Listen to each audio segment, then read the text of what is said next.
ఏంటి అత్తయ్య అదోలాగా ఉంది, మొహమంతా వాడిపోయినట్టుగా అని చెప్పేసి సీత అడుగుతుండగా అప్పుడు చలపతి, విద్యాదేవి గారు స్టేషన్ నుంచి పారిపోయాడట సీత. ఏంటి, టీచరు పారిపోయారా అని చెప్పేసి సీత అంటుంది. ఎప్పుడు బాబాయ్ అని చెప్పేసి సీత అడుగుతుండగా, నైటు వేరే స్టేషన్కి చేంజ్ చేస్తుంటే అప్పుడు పారిపోయిందట సీత అని చెప్పేసి రామంటుండగా, మా విద్యాదేవి టీచరు చాలా అమాయకురాలు, ఏం చేయదు అని చెప్పేసి అన్నావు కదా సీత అని చెప్పేసి అర్చన అంటుంది. అలాంటి అమాయకురాల్ని వెనకేసుకొని వచ్చావు, ఇప్పుడు ఏం చేయగలవు అని చెప్పేసి అంటుండగా, తన నిర్దోషాన్ని నిరూపించడానికి పారిపోయిందేమో అని చెప్పేసి సీత నేను కూడా అదే అనుకున్నాను సీత, జనార్దన్ బావ కూడా అదే మాట అన్నాడు అని చెప్పేసి చలపతి అంటాడు. అంటే ఈ ఇంట్లో కొంతమంది అయినా టీచర్ గాని అర్థం చేసుకున్నారన్నమాట. టీచర్ గారు పారిపోయిందంటే మహాలక్ష్మి అత్తయ్యకు తిప్పలు తప్పవు, ఇక కష్టాలు మొదలవుతూ ఉంటాయి అని చెప్పేసి సీత నేనెందుకు ఇబ్బంది పడతాను అని చెప్పేసి మహాలక్ష్మి అంటుండగా, మేరేమో సుమతి అత్తమ్మను చంపారని చెప్పేసి తన మీద నింద వేస్తున్నారు, ఆవిడేమో నేను చంపలేదు అని చెప్పేసి అంటుంది. కొంపదీసి ఆవిడ మీరు కట్టు కదా అల్లడం లేదు కదా అని చెప్పేసి సీత అంటుంది. అవసరం నాకేంటి అని చెప్పేసి అంటుండగా, నిజాలు బయటపడేంత వరకు ఎవరి గురించి తెలియదు కదత్తయ్య అని చెప్పేసి సీత అంటుండగా, టీచరే మా అమ్మను చంపిందని పిన్ని సాక్ష్యాలతో రుజువు చూపించింది కదా సీత అని చెప్పేసి రామంటాడు. ఆధారాలతోనే మీ నాన్న ఆ టీచర్ని అరెస్ట్ చేయించాడు, ఒకవేళ తప్పు చేయకపోతే తను పారిపోయేది కాదు కదా సీత అని చెప్పేసి జనార్దన్ అంటూ కరెక్ట్ మామయ్య, నిజానికి అత్తమ్మను చంపింది ఆవిడ కాదు కదా, ఒకవేళ ఆవిడ అత్తమ్మను చంపినా పోలీసులు ఈలో పట్టుకొని అరెస్ట్ చేయించేవాళ్ళు కదా అని చెప్పేసి సీత. అలా కాకుండా ఆవిడ మీద వేసిన నింద తప్పు అనుకోండి, అప్పుడు మహాలక్ష్మి అత్తయ్యకు ముప్పే కదా మామయ్య అని చెప్పేసి సీత వెటకారంగా. మహాలక్ష్మి, విద్యాదేవి నన్నేం చేస్తుంది, ఏమైనా చెయ్యొచ్చు అత్తయ్య, ఆవిడ కోపంతో అసలు కత్తి తీసుకొని వచ్చి నిన్ను పొడవచ్చేమో అని చెప్పేసి సీత భయపట్టిస్తుంది. గన్తో షూట్ చేయవచ్చు, బాంబుతో పేల్చేయవచ్చు, అసలే మహా టెన్షన్ పడుతుంటే నువ్వింత మాటలతో కంగారు పట్టేలా చేస్తున్నావేంటి సీత అని చెప్పేసి అర్చన. ఏ క్షణంలో ఏం జరుగుతుందో ముందే చెప్తున్నాను కదా చిన్నత్తయ్య, అసలే టీచరు పెద్ద క్రిమినల్ కదా, క్రిమినల్ చేయని పనులు ఏముంటాయి చెప్పండి చిన్నత్తయ్య. వెంటనే గిరి, అదేం జరగలేదులే, ఆవిడ మీద ఖచ్చితంగా హామీ పెట్టారు. హామీ ఏముంది మావయ్య, ఆవిడ కనిపిస్తేనే కదా ఆమెను షూట్ చేయడానికి అని చెప్పేసి సీత. వీళ్ళ సాయంత్రం అదే నైట్ పూట వచ్చి అత్తయ్యను చంపేస్తే అని చెప్పేసి సీత అంటుండగా, సీత భయపెట్టుకు అని చెప్పేసి రామంటుండగా, నేను భయపడలేదు మామా, అంటే అత్తయ్య తప్పు చేయకపోతే ఏ ఇబ్బంది లేదు, ఒకవేళ అత్తయ్య తప్పు చేస్తే అత్తయ్యకి ఇబ్బంది అని చెప్పేసి సీత అంటుంది. మహా ఏ తప్పు చేయదు నాకు తెలుసు అని చెప్పేసి జన అంటుండగా, అవును అత్తయ్య ఏ తప్పు చేయదు, ఆయన సీత చేసిన తప్పులు ఎవరైనా చెప్తారా చెప్పేసి చలపతి అంటుండగా, అయినా నేను తప్పు చేయలేదు, అయినా నేను ఎవరు వచ్చినా భయపడను, ఏ ఇబ్బంది లేదు అని చెప్పేసి మహాలక్ష్మి అక్కడి నుంచి వెళ్ళిన తర్వాత సీత మనసులో భయం అంటే తెలియదని చెప్పేసి వెళ్తున్నావు కదా మహాలక్ష్మి, ఇక భయం అంటే ఏంటో అత్తయ్య నేను చూపిస్తానని చెప్పేసి సీత మనసులో అనుకుంటు. శివకృష్ణ వచ్చి లలితను పిలుస్తాడు. ఏమండైంది అంత కంగారుగా ఉన్నా అని చెప్పేసి అంటుండగా, సుమతి జైలు నుంచి తప్పించుకుందట. ఏంటండి ఇదంతా మహాలక్ష్మి ఆడిన నాటకం, అయినా సుమతి ఏంటండి ఇలా చేస్తుంది అని చెప్పేసి లలిత అంటుండగా, ఈలోపు ఇక శివకృష్ణకు ఫోన్ వస్తూ ఉంటుంది. సీత ఫోన్ చేస్తుందని చెప్పేసి శివకృష్ణ కాల్ అటెండ్ చేస్తాడు. ఏంటి నాన్న టీచర్ పారిపోయిందని చెప్పేసి చింతిస్తున్నారా? అవునమ్మా, దాని న్యూస్ ఇప్పుడే తెలిసింది, నాకు ఇంకో విషయం కూడా తెలిసింది నాన్న అని చెప్పేసి సీత అంటూ. ఏంటి సీత, టీచర్ ఎక్కడుందో తెలిసిందా అని చెప్పేసి లలిత అడుగుతుండగా, లేదమ్మా టీచరే మా సుమతి అత్తమ్మ అని తెలిసింది.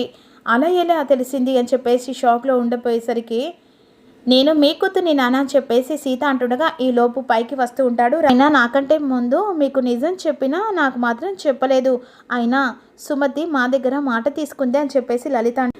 అర్థమైందమ్మా, మీ పరిస్థితి అత్తయ్య పరిస్థితి అర్థమైంది, అయితే ఎలాగో తెలిసిపోయింది కదా సీత, నిజాన్ని బయటపెట్టచ్చు కదా అని చెప్పేసి అంటుండగా, ఆధారం లేకుండా నిజాన్ని ఎలాగైనా బయట పెట్టలేం నాన్న అని చెప్పేసి సీత. విద్యాదేవి టీచరే సుమతి అత్తమ్మ అని చెప్పేసి రామ్ మామతో కూడా నిజం చెప్పను, అది రుజువులతో బయటపడ్డప్పుడే అని చెప్పేసి సీత. అప్పటిదాకా నిజం చెప్పనని చెప్పేసి సీత అంటుంది. సుమతి కనిపిస్తే కాల్చి పడేస్తారట కదా. అదేం లేదమ్మా, సుమతి అత్తమ్మ నా దగ్గర భద్రంగా ఉందని చెప్పేసి సీత అంటుండగా రామ్ ఇక లోపలికి వస్తూ ఉంటాడు. ఏంటి సుమతి నీ దగ్గర ఉందా అని చెప్పేసి శివకృష్ణ అంటుండగా, అవును నాన్న, అత్తయ్య నా దగ్గర ఉంది, మీరు కంగారు పడకు అని చెప్పేసి కాల్కి వచ్చేస్తుంది. వెనుక తిరిగేసరికి రామ్ ఉంటాడు. ఏంటి ఎవరితో మాట్లాడుతున్నావు, ట్యాంక్ గార్డ్ దేవుడా, ఇక మామ వినలేదు అని చెప్పేసి సీత మనసులో అనుకుంటా. అత్తమ్మ గురించి నాన్న ఫోన్ చేశాడు, అమ్మ గురించి నీకే అంత కంగారుగా ఉంటే ఇక మామయ్యకు ఎంత బాధగా ఉంటుందో. చిన్నప్పటి నుంచి అమ్మ మామయ్య చేతిలో పెరిగినందుకు తనకి ఎంత బాధపడుతున్నాడని చెప్పేసి రామ అమ్మని హత్య చేసి విద్యాదేవి టీచర్ ఇక బయట తిరుగుతూ ఉంది.